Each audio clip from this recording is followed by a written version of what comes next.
Good morning everybody. आज हम real analysis को शुरू करने जा रहे हैं, जिसमें हम आज कुछ इम्पोर्टेंट टर्म्स समझेंगे। मतलब टॉपिक स्टार्ट करने से पहले कुछ टर्म्स ऐसी है जो हमें आनी चाहिए, तो आज उनसे ही हम शुरू करेंगे। तो सबसे पहली जो टर्म है हमारी वो है सेट्स के बारे में। So what is a set? So set is a well defined collection of objects, elements and members. इसमें जो एलिमेंट्स आते हैं या फिर जो ऑब्जेक्ट्स आते हैं या फिर जो मेंबर्स आते हैं वो दो तरीके से हो सकते हैं। या तो वो लिविंग हो सकते हैं या फिर वो नॉन लिविंग हो सकते हैं।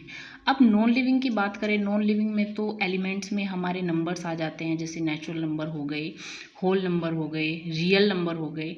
कुछ लिविंग्स भी आते हैं, जैसे पर्टिकुलरली अगर हम किसी को कहें set of all maths teacher in your school, तो उसमें भी आ जाएगा। जितने मैथ्स टीचर है हम उनको अगर डिफाइन कर देंगे तो वो लिविंग में आ जाएंगे। सेट जो होती है वो कलेक्शन होती है इन्हीं सब चीज़ों की।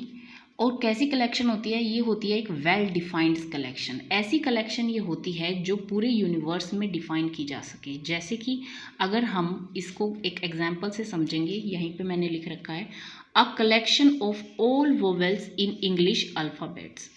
मतलब इंग्लिश अल्फ़ाबेट्स के अगर हम सारे वोवेल्स लें तो होते कितने हैं? सिर्फ 5 होते हैं, ए, ई, आई, ओ, यू। क्या है ये? अगर हम इन सबको कलेक्शन लें तो उसको हम क्या कहेंगे? सेट। अब इस ये यूनिवर्सली कैसे डिफाइंड है? अगर आप किसी विदेश में जा रहे हो, वहाँ किसी से कलेक्शन ऑफ वेवल्स पूछेंगे इंग्लिश अल्फ़ाबेट में, तो वो भी इनको ऐसे ही डिफाइन करेगा, क्योंकि ये यूनिवर्सली एक्सेप्टेड है ऐसे ही।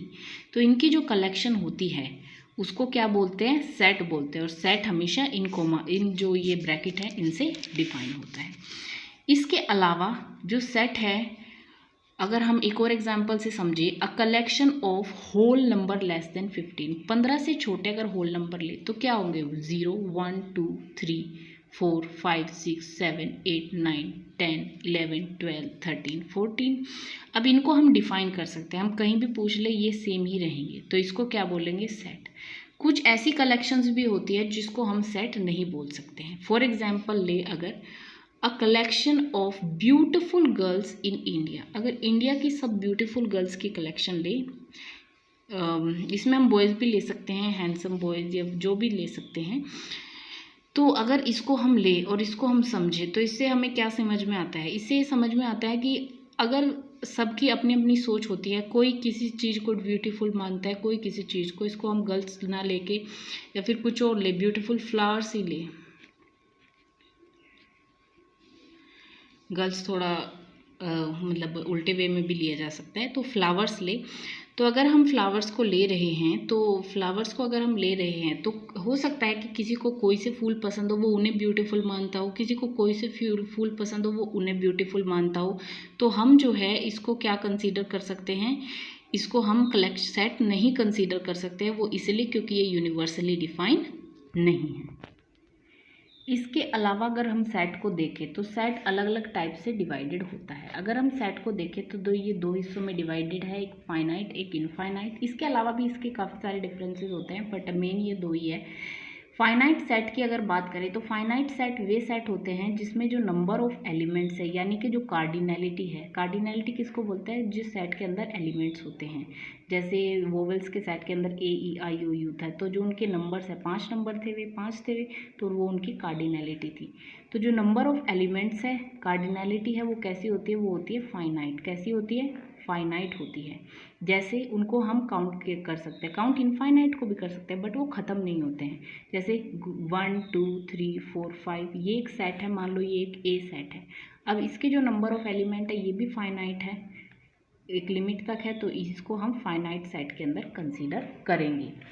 इसके अलावा अगर इनफाइनाइट सेट को देखें तो इनफाइनाइट सेट में जो नंबर ऑफ एलिमेंट्स है जो कि कार्डिनैलिटी है वो इनफाइनाइट होते हैं, मतलब ये इन्फिनिटी तक जाते हैं। इसमें हम 1, 2, 3, 4 से लेके ये क्या है? ये सेट ऑफ नेचुरल नंबर है, इसको हम ऐसे डिफाइन कर सकते हैं। एक सेट है ए जो कि सेट है रियल नंबर्स का, और ये भी इनफाइनाइट होते हैं, तो इसको हम क्या करेंगे? ये इनफाइनाइट सेट के अंदर आ जाता है। आगे अगर हम बढ़े तो एक टर्म होती है एम्प्टी सेट।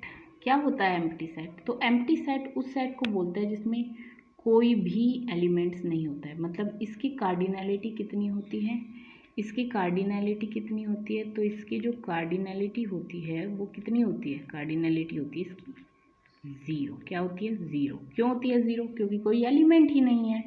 इसको हम किससे डिनोट करते हैं? या तो हम इसे सिंपल ब्रैकेट से डिनोट करते हैं बिना किसी एलिमेंट के, या फिर हम इसे 5 से डिनोट करते हैं। एम्प्टी सेट को हम नल सेट या वॉइड सेट के नाम से भी जानते हैं। अब हम आगे बढ़ते हैं और समझते हैं सबसेट क्या होता है। तो सबसेट क्या होता है? तो सबसेट वो होता है अगर कोई भी सेट मान लो हमने माना एक सेट B जिसके अंदर एलिमेंट है 1, 2, 3, 4 और 5। एक और सेट हम लेते हैं A जिसके अंदर एलिमेंट है 1, 2, 3। तो अगर हम ध्यान से देखें तो A के जितने भी एलिमेंट्स हैं 1, 2, 3 वो B में भी है। तो A को हम क्या कहेंगे? A को हम कहेंगे सब सेट ऑफ B, और इसको हम डिनोट करते हैं ऐसे, यानी कि ऐसे इसको डिनोट किया जाता है ऐसे। सबसेट को हम ऐसे डिनोट करते हैं। बट अगर हम देखें B के अगर एलिमेंट देखें तो B में 4 और 5 भी है जो A में नहीं है। तो B के सारे एलिमेंट्स A में नहीं हैं, तो B को हम A का सबसेट नहीं मानेंगे। B is not a subset of B। अगर कोई किसी चीज़ का सबसेट नहीं होता उसको हम ऐसे डिनोट करते हैं। मैं 3 एग्जांपल्स लेके आपको समझाती हूँ। जैसे कि मैंने 3 यहाँ पे सेट ले रखे हैं। एक सेट है A 1, 2, 3, एक सेट है B 1, 2, 3, 4, 5, एक सेट है C 3, 4, 5 और 6। अगर हम देखें A के सारे एलिमेंट्स B में है, ये हम पहले ही जान चुके हैं। तो क्योंकि A के सारे ही एलिमेंट्स B में हैं तो A सबसेट होगा B का। बट C के एलिमेंट देखो 3 B में है, 4 B में है, 5 B में है, बट 6 B में नहीं है। अगर एक भी एलिमेंट दूसरे में नहीं है तो उसको सबसेट नहीं बोला जाएगा। सिंस नॉट एवरी एलिमेंट, क्योंकि सारे एलिमेंट नहीं थे C के किसमें? B में, तो इसको हम सबसेट नहीं बोलेंगे B का। एम्प्टी सेट जो होता है हमारा वो सबसेट होता है हर एक सेट का, यानी कि जो A सेट ले इसका भी सबसेट एम्प्टी सेट होगा, B सेट ले इसका भी सबसेट एम्प्टी सेट होगा, और C सेट ले इसका भी सबसेट जो होगा एम्प्टी सेट होगा, क्योंकि उसमें कोई एलिमेंट ही नहीं आता है इसी वजह से। इसके अलावा हर एक एलिमेंट जो होता है वो, हर एक सेट जो होता है वो अपने सेट का अपने आप का ही सबसेट होता है। एग्जाम्पल के लिए हम लेते हैं D को। D में हमने वो सारे एलिमेंट्स लिए हैं जो B में हैं, यानी कि D और B इक्वल है एक दूसरे के। तो अगर D के सारे एलिमेंट्स B में हैं तो D भी क्या होना चाहिए? सबसेट। और B के सारे एलिमेंट्स D में हैं तो B भी क्या होना चाहिए? B भी क्या होना चाहिए? B भी सबसेट होना चाहिए D का। तो इससे हमें क्या समझ में आया कि every set is a subset of itself. क्या? Every set is a subset of itself. आगे देखते हैं नंबर ऑफ सबसेट्स को। तो नंबर ऑफ सबसेट्स क्या होता है?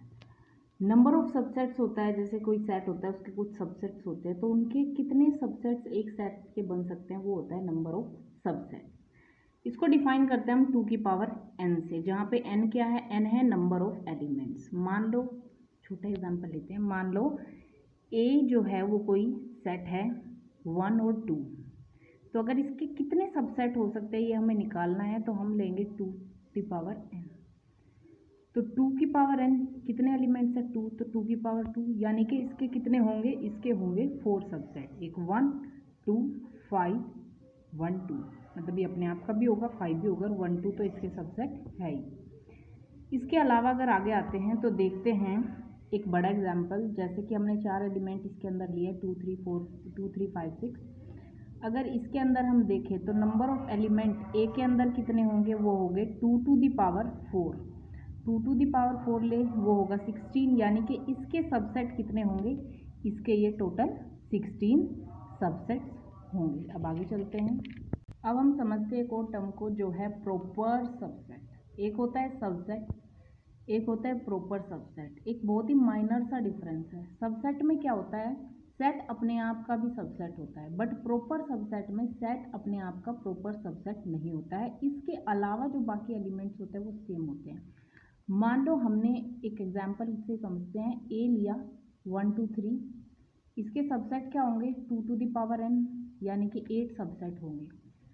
5, 1, 2, 3, 1, 2, 2, 3, 1, 3 और 1, 2, 3। बट जो 1, 2, 3 है वो प्रॉपर सबसेट नहीं है, क्योंकि एक सेट अपने आप का प्रॉपर सबसेट नहीं होता।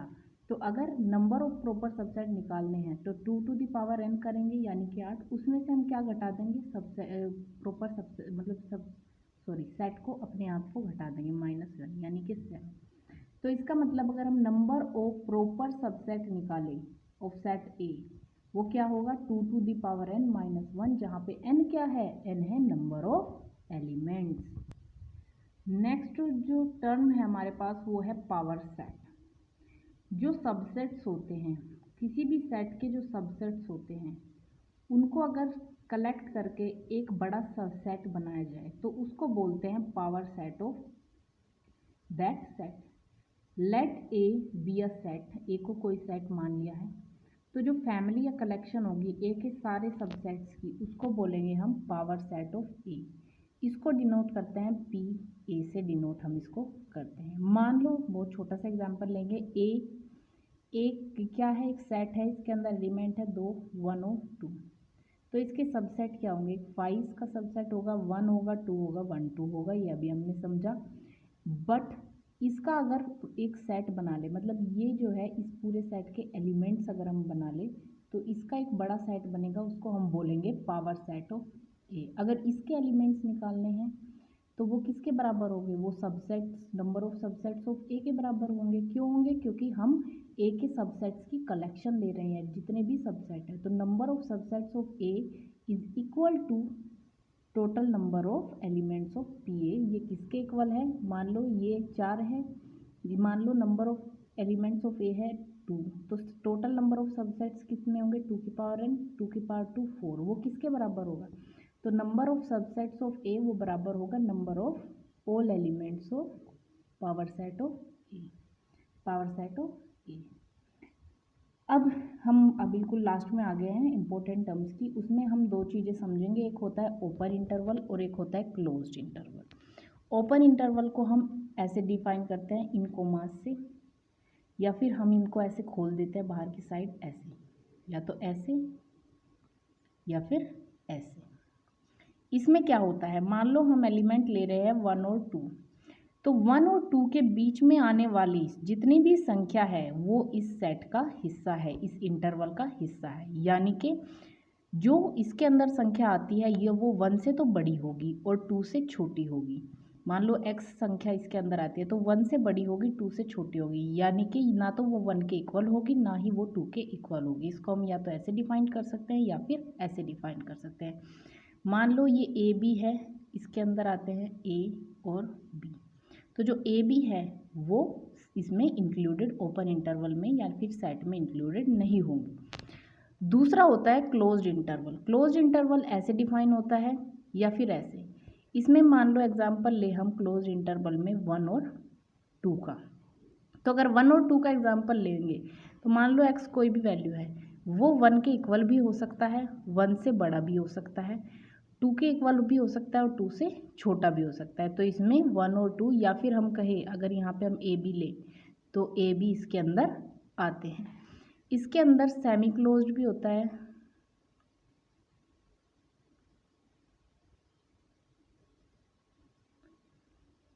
सेमी क्लोज्ड भी होता है और सेमी ओपन भी होता है।